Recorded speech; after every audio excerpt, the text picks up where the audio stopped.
Como um órfão, sem dinheiro e sem conexões e nenhum network, criou a marca de relógio mais famosa do mundo. Grande parte da história da Rolex envolve muito mistério e muitos segredos. E hoje iremos mergulhar profundamente na história da Rolex, da pobreza à riqueza, e respondendo a grande pergunta que todos nós queremos saber: por que os Rolex são tão caros?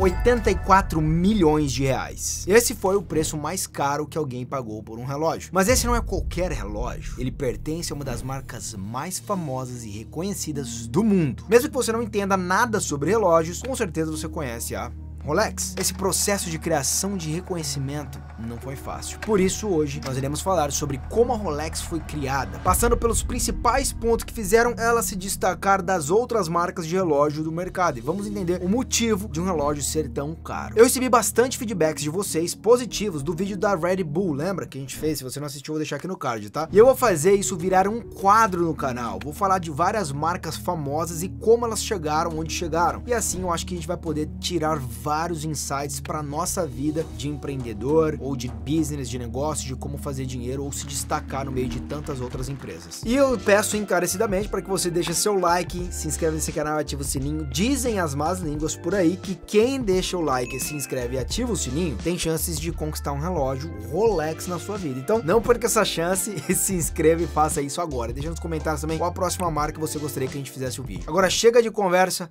vamos embora pro vídeo. A história da Rolex começa com Hans Wilsdorf, o inovador e misterioso fundador da empresa. Hans nasceu na Alemanha em 1881 e sua infância foi repleta de amor, alegria e felicidade. Mas isso foi tragicamente interrompido quando, aos 12 anos, sua mãe e seu pai faleceram inesperadamente com apenas meses de diferença. De repente, sua vida, que era de uma criança com pais presentes e amorosos, passou a ser uma vida de órfão, tendo que morar com seus tios, que mandaram para um internato. Inicialmente, Hans ficou muito deprimido com tudo isso, mas acabou decidindo se dedicar aos trabalhos escolares como uma fuga. O que ele mais gostava de estudar e aprender eram os diferentes idiomas, e isso daria uma vantagem enorme para ele no futuro. Depois de se formar, Hans foi morar e trabalhar na Suíça, em uma empresa chamada Kuno Corten, uma grande exportadora de relógios de bolso. Lembra que ele gostava de aprender outros idiomas na escola? Então, ele falava alemão, inglês e francês. Essa vantagem de língua fez com que ele trabalhasse de balconista e correspondente para a empresa. A Kuno Corten também fabricava alguns dos seus próprios relógios. Foi isso que fez com que Hans entendesse e passasse a estudar a construção, fabricação e a indústria relojoeira. Enquanto muitos outros setores da empresa envolviam tarefas repetitivas como consertar centenas de relógios todos os dias, durante seu tempo lá, Hans desenvolveu uma grande vontade pela construção e ficou obcecado em criar relógios perfeitos. Em 1903, Hans mudou-se para Londres para trabalhar em outra grande empresa, onde ele teve um papel maior, pois estava envolvido com vendas e na obtenção de novos clientes. Essa mudança fez com que ele entendesse o que fazia uma marca se destacar de outra, além de entender como o marketing era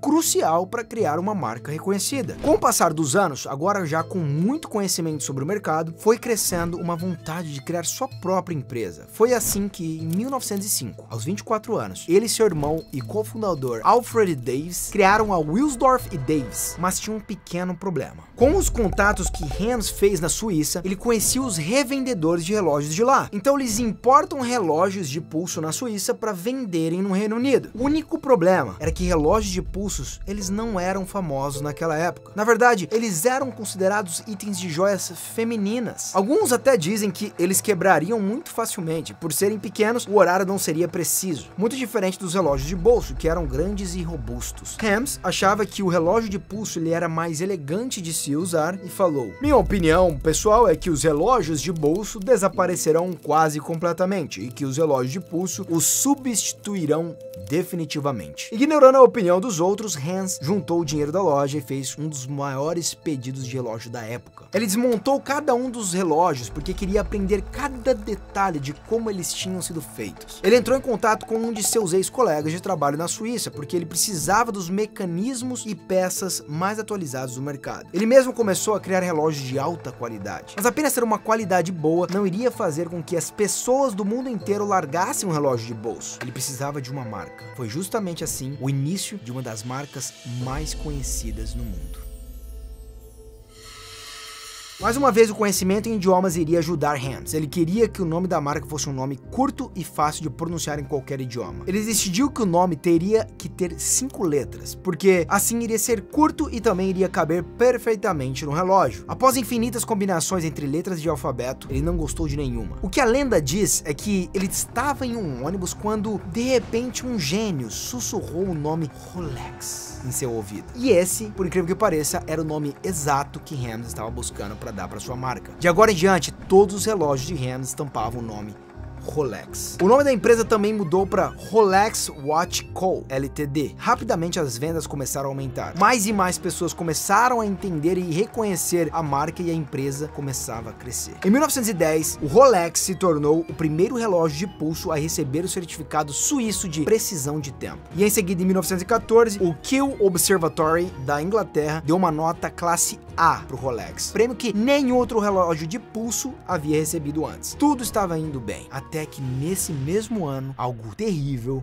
começou a acontecer no mundo. A Primeira Guerra Mundial, caracterizada pelo confronto da Alemanha contra a Inglaterra, teve início. Mas além de Hermes ser um alemão vivendo na Inglaterra, o governo inglês aplicou um imposto de importação de 33% em todos os itens de luxo, o que piorou ainda mais a estadia de Hermes e seu irmão lá. Com mais de 60 funcionários, Hermes teve que tomar a decisão, uma das mais difíceis da vida dele, de mudar a sede da empresa da Inglaterra para a Suíça. Mesmo com a guerra, com a troca de países e com várias empresas de relógios falindo, o destino da Rolex foi muito diferente. As vendas continuavam a crescer, os relógios da empresa passaram a ser os favoritos entre os militares por sua confiabilidade e conveniência em relação aos relógios de pulso. Juntando isso com um poderoso marketing feito por Hermes, a marca só crescia no mundo inteiro. Em 1920, Hermes teve a ideia brilhante de dar um Rolex para as pessoas influentes, como atletas, aviadores e pilotos, criando uma conexão na mente das pessoas entre produto e pessoas de sucesso. Só vou abrir um parêntese aqui. Quem você acha que faz isso? Qual outra marca que você acha que faz isso? Isso mesmo. A Nike. Bom, mas depois eu faço um vídeo sobre a Nike. Além disso, anúncios em rádios e jornais apareciam em todo o mundo. Em 1926, a Rolex criou o primeiro relógio comercial totalmente à prova d'água do mundo, com o nome de Oyster. Ele estava equipado com uma caixa hermeticamente fechada, o que garantia a proteção de todos os mecanismos internos do relógio. Como esse foi o primeiro relógio impermeável do mundo, eles tinham então que provar que esse relógio realmente funcionava após tirar ele debaixo da água. E aqui entram os aprendizados de Hermes sobre marketing. Ele escutou na rádio que a nadadora inglesa Mercedes Glades iria atravessar o Canal da Mancha. Essa era a oportunidade perfeita. Depois de 10 horas nadando, o relógio estava intacto e funcionando perfeitamente. Nem preciso falar que os jornais da época estampavam o feito na primeira página do jornal. Com isso, eles conseguiram provar que o relógio realmente funcionava. Mas ainda tinha um problema. Várias pessoas pensavam que tinha sido alguma armação só para aumentar as vendas do relógio. Então, mais uma vez, Hermes apareceu com uma ideia genial. Falar para os revendedores colocarem um relógio dentro de aquários com peixes vivos. E aí acabou. Depois disso, as vendas aumentaram ainda mais. As pessoas não tinham nenhuma dúvida de que o relógio realmente era impermeável e, como sempre, a marca continuava crescendo. Mas para Hermes, senhoras e senhores, ainda não era o suficiente. Ele acreditava que a Rolex poderia crescer muito mais. Ele queria que a marca fosse reconhecida no mundo inteiro e Hermes correu atrás disso, atingindo feitos históricos e marketings incríveis em seus produtos. Genial esse marketing do aquário, né não? Apenas 4 anos depois, a Rolex teria outro ponto muito importante em sua história. Mais uma vez sendo o primeiro relógio a atingir outro feito considerado impossível na época. Em 1931, a Rolex criou e registrou a patente do primeiro mecanismo de corda automática equipado com um rotor perpetual, o que fazia com que ele nunca parasse de funcionar. Hoje em dia, praticamente todos os relógios possuem esse mecanismo. Ele começou a procurar pessoas que faziam coisas inacreditáveis, assim como a Rolex fez o relógio impermeável e o motor perpetual. Em 1933, o primeiro voo para o Everest foi realizado por uma tripulação usando relógios Rolex Oyster. Em 1935, Malcolm Campbell, um dos pilotos mais rápidos do mundo, usava um Rolex quando estabeleceu um recorde de velocidade terrestre em Utah, chegando a 485 km/h.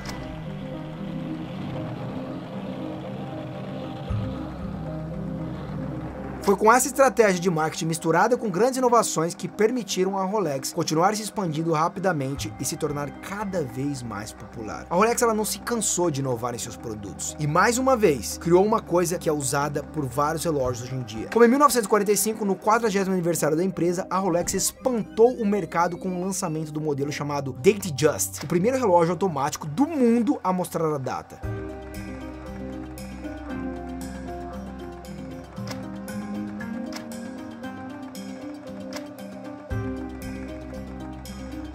E esse foi um dos lançamentos mais emocionantes para Hermes. Já vamos falar mais sobre isso. Em 1953, a primeira expedição para chegar ao topo do Everest usava Oyster. No mesmo ano, os primeiros voos continentais começaram a ser feitos. Com isso, o piloto deveria cruzar vários fusos horários diferentes. Eles fizeram isso usando Rolex, principalmente depois do lançamento do GMT Master, em 1955. Em 1955 também foi lançado o Day Date, o primeiro relógio com o dia do mês e com o dia da semana por extenso. Em 1960, um Rolex foi preso a um submarino que desceu até a Fossa das Marianas, o local mais fundo conhecido até hoje. Apesar de todos esses feitos, o relógio Datejust foi o mais emocionante para Hermes. Em 1944, um ano antes do lançamento do Datejust, sua esposa morreu devido a uma doença. Ele ficou muito abalado com isso, inclusive lembrando a época de criança, quando seus pais morreram. Guiado por esse sentimento de tristeza, ele não sabia quanto tempo ainda teria de vida. Foi nesse momento que ele decidiu criar a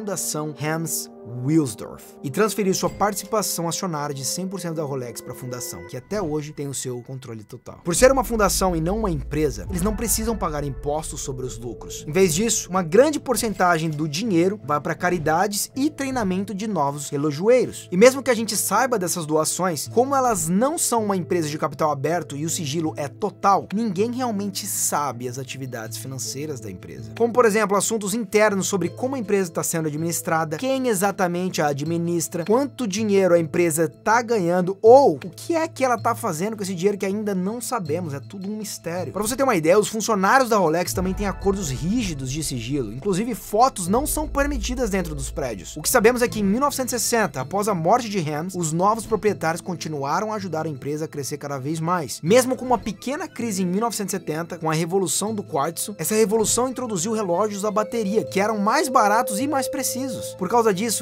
várias novas empresas apareceram, causando uma alta na oferta de relógios no mercado, onde muitos fabricantes de relógios mecânicos fossem à falência. Entre 1970 e 1988, o emprego em empresas de relógios suíços caiu de 90 mil para 28 mil. Após vários lançamentos, prêmios, campanhas de marketing e reconhecimento da marca, a Rolex continuou crescendo no mundo todo. Seus relógios eram cada vez mais cobiçados pelas pessoas, muito por causa das celebridades que eram vistas usando o relógio. Isso fez com que a percepção de valor dos relógios aumentassem cada vez mais. Em 2017, um Daytona Rolex, que pertenceu ao falecido astro de Hollywood Paul Newman, se tornou o relógio mais caro da história após ser vendido por 17 milhões de dólares. Mais de 84 milhões de reais. Uma pessoa comum jamais gastaria essa quantidade de dinheiro em um relógio, mas porque existem pessoas dispostas a gastar tanto para comprar um Rolex, quando vários relógios são muito mais baratos, e mesmo com o relógio no pulso, a gente ainda continua vendo a hora na tela do nosso celular. E mesmo assim tem pessoas para comprar um Rolex de 84 milhões. Uma das primeiras respostas que encontramos no Google quando a gente pesquisa por que disso tudo, né? O Google diz o seguinte: o Rolex usa materiais de alta qualidade em sua fabricação, como vidro de safira, cerâmica utilizada pela NASA, platina, ouro, pedras preciosas e até meteoritos. Sim, a Rolex usa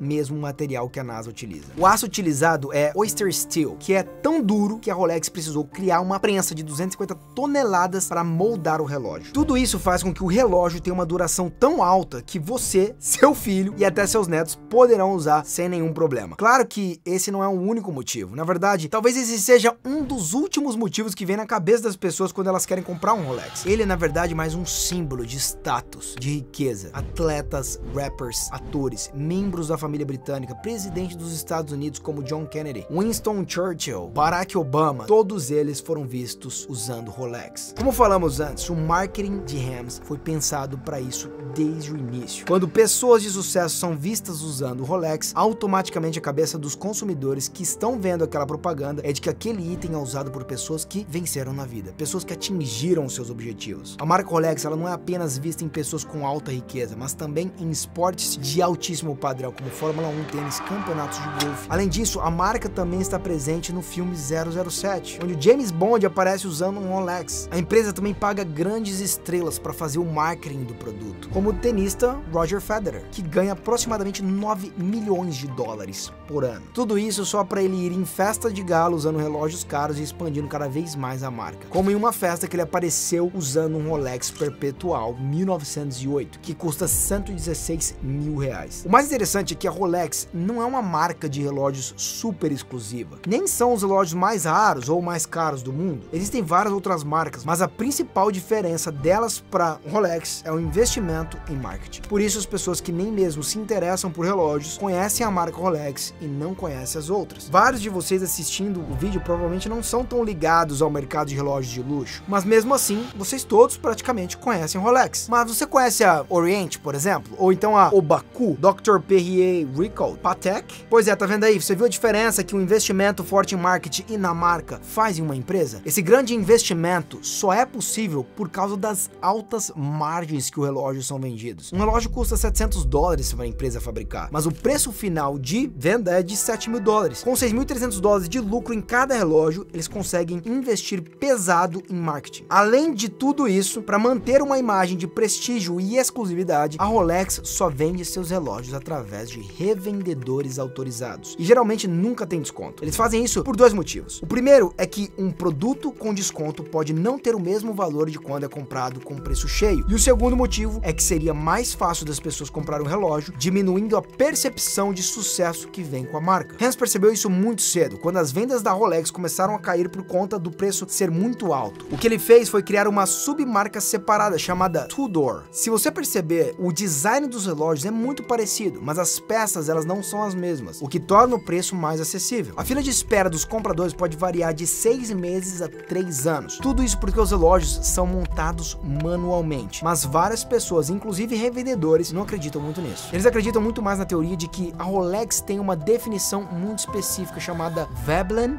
Good. Vamos fazer um checklist sobre os relógios da Rolex pra gente ver quão bom eles são. Alta qualidade.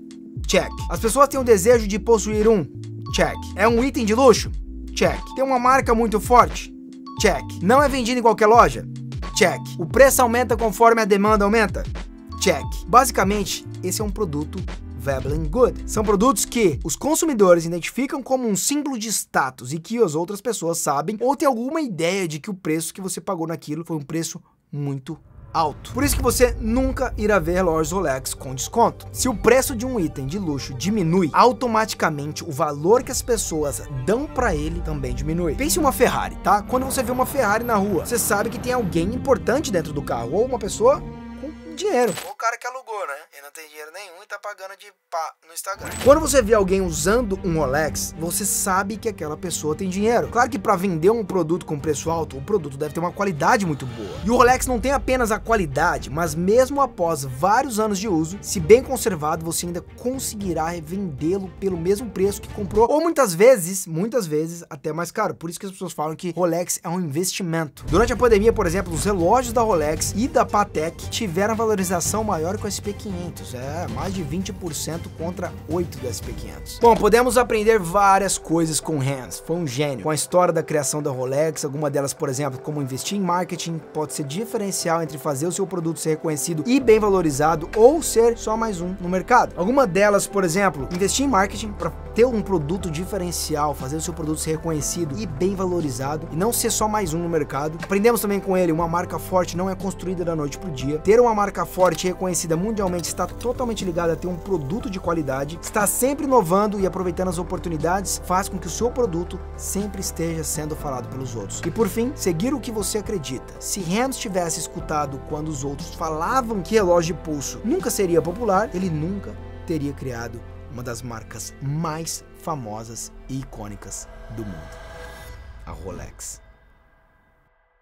Bom, mano, aí, Brenales, espero que você tenha gostado desse vídeo. Se você gostou, não se esqueça de deixar o seu like, se inscrever nesse canal, ativar o sininho. Espero realmente que esse vídeo tenha agregado algum valor pra você ter uma ideia do que fazer na sua empresa, pra você se diferenciar das outras empresas por aí e a prosperidade chegar até você. Estarei disponível também nas outras redes sociais, Instagram, Twitter, pode me seguir em todas elas aqui, tá todos os links aqui na descrição. Deixa aqui nos comentários também alguma outra empresa que você gostaria que a gente criasse nesse quadro do canal. Espero que vocês estejam gostando, tá? Se você tá gostando, deixa um feedback aqui embaixo pra mim, beleza? É isso aí, a gente se vê no próximo vídeo. Um beijo, cruz, tchau.